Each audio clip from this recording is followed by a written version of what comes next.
This was me at 12 years old filming my first YouTube video with dreams of becoming a famous YouTuber. I failed. At 16, I gave it another shot. But were you a bad person before? But once again, I failed. At age 24, armed with knowledge from film school, even background in digital marketing, I picked up the camera again with new confidence, certain that this time I will succeed. But I failed again. It sucks because I knew I had it in me. So I began studying top creators, read every book out there, took every course. With trial and error, it led me to launch my first faceless YouTube channel with over 20+ million views. I built a YouTube agency with over 20+ clients and even created this YouTube channel 3 months ago and got over 100,000 views and 5,000 subscribers. The brutal reality is that nobody is telling you how challenging it is to really grow a following on this platform. Today, I'm giving you guys 13 lessons I actually learned over the past 14 years by just failing on YouTube. And also, by the way, I created these viral proven templates and guides that could help you 10x your YouTube growth by working smarter, not harder. More on that later in this video. Number 1 is creating systems. I remember starting out, consistency was a huge issue for me because let's face it, it's a lot of work to create videos, especially if you're just wearing all the hats. And trust me, I was wearing all the hats. Who doesn't like hats? And you can't just wait around until a good video idea sparks or you'll never get anything done. That's why for my personal content and content I produce for my clients, instead of just trying to recreate the wheel every single time, I wrote down my processes and workflows for everything that I do. This way I could make sure that I keep that same workflow for every video. It allows me to move faster and cover all my bases when it comes to content that I'm putting out. I recommend using a project management software just like Asana or Monday.com. Personally, I use Asana because that's what I've been using the longest, but there are actually free ones out there kind of like Notion and Trello that gets the job done too. Number 2 is use B-roll and graphics. YouTube is such a visual platform. In the early days, I just sat on camera telling people what to do instead of actually showing it. Now the percentage of people who watch to the end is actually much higher by just using more B-roll and graphics. My rule of thumb is that 70% of the video should be B-roll and motion graphics, and the other 20% is just me talking. And guys, this is a pro tip. Take advantage of the word-by-word text. I found it makes your viewers pay attention a lot more what you guys have to say. But remember, don't overuse it. If not, the effect will fade out. And for all the people out there that commenting about my editing, my editors and I use Envato Elements to get our stock footage, music, sound effects, etc. The link for that will be in the description down below. Number 3, be consistent. I know this is something that everybody knows, but regularly posting content builds momentum and viewerships. I started so many YouTube channels in the past thinking that this would be a viral hit, but after 5 videos into it, I give up instantly because I just wasn't seeing these huge numbers. Give time for your channel to flourish. You want to go viral once you guys have around like 15+ videos already uploaded on your channel or more.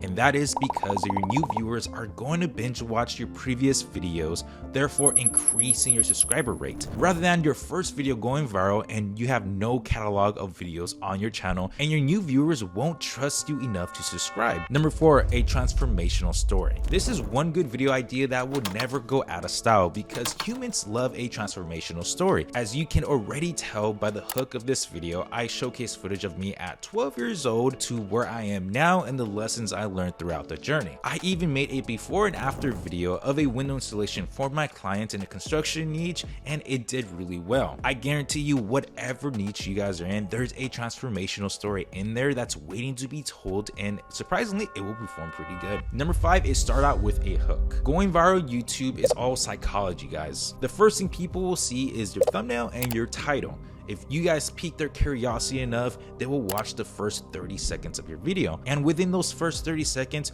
you need to hit them with this instant gratification right off the bat. For example, Mr. Beast's thumbnails and titles are just outrageous, right? But the hook is even crazier. This is the first of 100 wells we're gonna build in this video. This is the instant dopamine for the viewers. And now we're gonna stay and watch the whole video to see how everything unveils. I remember I used to have the most boring intros out there, and stress how I just get 0 views all the time. And even though my value was really good and strong, my biggest thing I could say is focus on your hook, guys. You should spend more time on your hook than you do throughout the whole video, in my opinion. Number 6 is focus. If you are anything like me, your mind gets hit with millions of ideas every single day, but my biggest mistake is not focusing on one thing long enough. You see, I had multiple channels all at the same time, giving them all minimum energy. Instead, I should give my full energy into just one. And this goes the same for all platforms. Give it your all into YouTube before trying to tackle platforms like Instagram or TikTok. You guys only have so much energy in a day, so use it wisely. Number 7, better camera presence. I remember my first couple of videos were extremely awkward to look at because I was extremely awkward on camera, and just the thought of it just makes me want to cringe. Oh no, cringe. But I wasn't the only one. Top creators like Marquise Brownlee and even Mr. Who's a Boss said the same thing. I'm still uploading more bad. I don't know if I can make it through the whole video without cringing. Let's try. Save yourself from the cringe. But good news for you is that there's 2 ways to fix this: tonality and body language. You see, the tone of your voice could directly affect your message. So learn to play around with it on camera, because the last thing you want to do is to sound monotone just like this throughout the whole video. The second is body language. Over time, I learned the importance of just talking with your hands. It looks so much better on camera, and it helps when you're communicating your message. And this beats better than just sitting down awkwardly in a chair looking directly to the camera. Oh my god. He's absolutely right. Number 8 is include yourself. I know we saw all this hype around faceless YouTube channels, and it's a new get rich scheme, blah blah blah, but as someone who built a faceless channel with over 20+ million views and 100,000 subscribers, I can honestly say it's not worth it. It's a whole lot of work and with little to no money. I'm saying this because of my own experience. You guys may have a different experience out there. My channel got demonetized due to reused content, which is something that these gurus just don't tell you from the beginning. If I had to start all over again, I will include myself in my videos to build that trust with that audience. You will convert so many more subscribers, and if you need to migrate to a different channel, your subscribers will follow you because they built this emotional connection with you. Number 9, reading analytics. One of the biggest contributors to my failures is ignoring YouTube analytics. I used to upload videos without even reading the performance of my previous videos, and the reason why is just because I just didn't know how to read them properly. I didn't know what I was looking at. So here are 2 metrics you should know: click-through rate and average view duration. Click-through rate is how many people are scrolling on YouTube homepage that saw your title and thumbnail, then piqued their interest and clicked on it. So if you guys have 1,000 impressions and only 100 people click on it, that's a click-through rate of 10%. Average view duration is simple: how long someone stays watching your videos.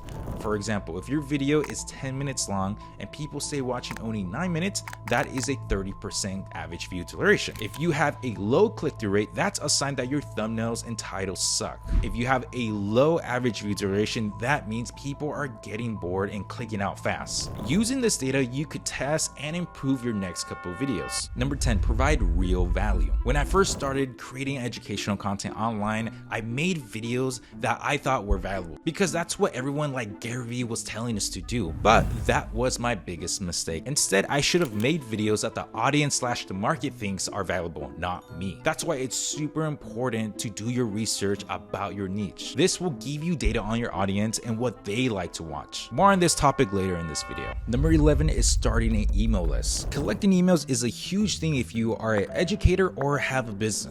By collecting emails and nurturing them along the way, you are building your own community outside of YouTube. Once you guys have a service or product ready to launch, now you have a warm, hot email audience ready to buy from you. And collecting emails is actually quite simple. All you have to do is give away free stuff in exchange for a name and an email. This is called a lead magnet, and I could go way more in depth into it, so let me know in the comments below if this is something you guys want to learn more about, so I can make a dedicated video just on this subject, because there are different strategies on going about this. Number 12 is continuous improvement. Again, if you are not reading your analytics and taking action based on the data, you will never grow. It took me years creating videos and wishing one of them would actually go viral. Instead, I should have been testing out new topics, adding different editing styles, and repeat. Learn to fail and fail fast. Number 13 is stop trying to be original. I'm saving the best for last because I noticed this is something where a lot of inspiring creators or struggling YouTubers failed at,